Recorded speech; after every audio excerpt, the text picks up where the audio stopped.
नमस्कार, मैं हूं इंसाफ और आज मेरे साथ उपस्थित हैं चंदेरी की आवाज़ समाज कल्याण समिति से मिस्टर स्वदेश सुमैया जी। नमस्कार इंसाफ भाई। तो मैं आपसे ये जानना चाहता हूं कि आप चंदेरी की आवाज़ समाज कल्याण समिति की क्या गतिविधियां हैं, किस किस उद्देश्य से आपने ये समाज कल्याण समिति बनाई है। बिल्कुल, अगर इंसाफ जी हम बताना चाहें तो सामुदायिक रेडियो चंदेरी की आवाज़ एक हमारी सबसे मेन गतिविधि है जो कि चंदेरी की आवाज़ समाज कल्याण समिति के अंतर्गत संचालित है। और हमारा यह जो समिति बनाने का उद्देश्य रहा है, तो इसमें सबसे पहले तो हम जिस क्षेत्र को बिलोंग करते हैं वो है हमारी ऐतिहासिक नगरी चंदेरी। जी। और जहाँ पे अगर हम बात करें तो हर घर में यहाँ पे ताना बाना यानी हैंडलूम का कारोबार है। तो इन्हीं उद्देश्यों को लेकर हमने यहाँ चंदेरी की आवाज़ समाज कल्याण समिति का गठन किया कि हम यहाँ के जो बुनकर भाई हैं, जो अपनी कला और अपनी विरासत को अपने हाथों में संजोए हुए हैं, उनको किस तरह से हम और आगे ले जा पाएँ, यह हमारा प्रयास है।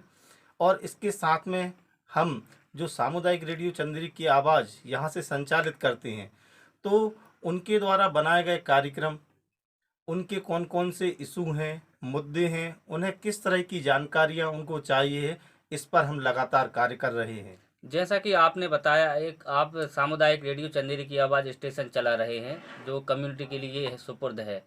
तो आप कितने वर्षों से ये कम्युनिटी रेडियो चला रहे हैं। अगर हम बात करें तो कम्युनिटी रेडियो स्टेशन रन करने के लिए कम से कम 10 साल हमारे लिए एक लंबा सफ़र हो चुका है।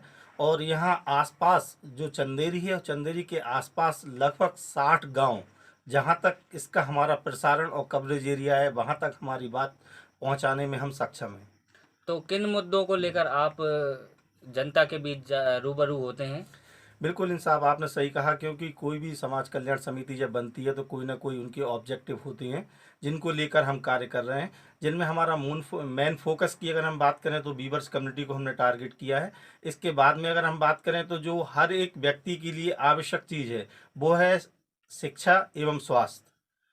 जिनमें अगर शिक्षा की हम बात करें तो अगर अभी वर्तमान में देखा जाए तो वर्तमान में कोरोना काल के समय पर शिक्षा की लोगों की ज़रूरतें बिल्कुल बदल गई हैं। बिल्कुल। जहाँ पे अगर हम शिक्षा की बात करें तो डोर टू डोर शिक्षा को हम कैसे ले जा पाएँ, और उसके लिए एक प्लेटफॉर्म है ऑनलाइन क्लासेस। जी। ऑनलाइन क्लासेस के साथ में एक रेडियो ने भी इसमें अपनी एक भूमिका निभाई है कि हम अपने रेडियो के माध्यम से नर्सरी से लेके कॉलेज तक के जो लेक्चर हैं और उनके लिए जो उनकी ऑडियो बुक, जो एक नई परंपरा आई है ऑडियो बुक, जी। जिसमें उनके लेसन तैयार हैं, उनको इस रेडियो के माध्यम से प्रसारित करते हैं। जो कि आम जो स्टूडेंट हैं जिनके पास में एंड्रॉयड फ़ोन नहीं है, वो घर बैठकर भी उन लेसन का लाभ ले सकते हैं। अब हम बात करें अगर स्वास्थ्य की, जी। तो स्वास्थ्य भी, क्योंकि हर एक व्यक्ति अगर स्वस्थ रहना चाहता है तो अपने मानव जीवन में उसके लिए बहुत ज़रूरी है कि वो कुछ ख्याल अपना स्वास्थ्य का रखे। तो उनके लिए लेकर कुछ लम्हे सेहत भरी हमारा कार्यक्रम है, जिसमें हम बात करते हैं कि आपको कौन कौन सी सावधानियां किस किस समय पर करनी है।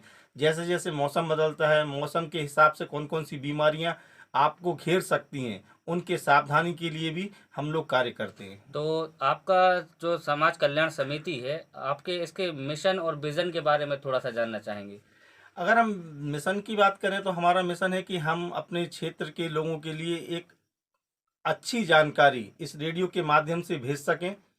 और मिशन में और विज़न की बात करें तो हम ये चाह रहे हैं कि हमारा जो आसपास का एरिया है और जहाँ तक हमारे लिसनर हैं या हम उन तक पहुँचते हैं, वहाँ तक एक स्वस्थ भारत और स्वच्छ चंदेरी और स्वस्थ चंदेरी हमें दिखाई दे। जी। तो आपका जुड़ाव जनता से कैसा है रेडियो के माध्यम से। अगर जनता से जुड़ाव की बात करें तो हमारा रेडियो तो एक बहुत मजबूत टूल है।